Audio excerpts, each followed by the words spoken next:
Assalamu alaikum. Wannan shi ne yadda ake mining ɗin North Pixel. So da farko abin da ake so ka yi shi ne idan ka nuna maka wannan hoton da yake background ɗin, za ka yi zooming ɗin shi. Za ka yi zooming ka zaɓi ko'ina a cikin hoton nan, fenti ake so ka yi.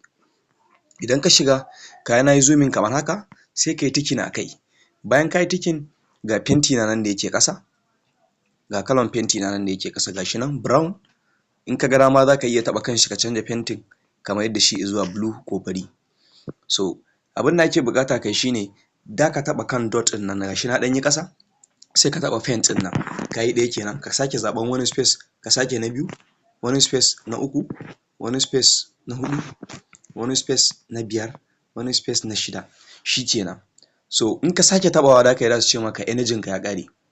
Ga nan wannan space ɗin da suka saka ɗin nan, nan sun ce min energy na ya cika.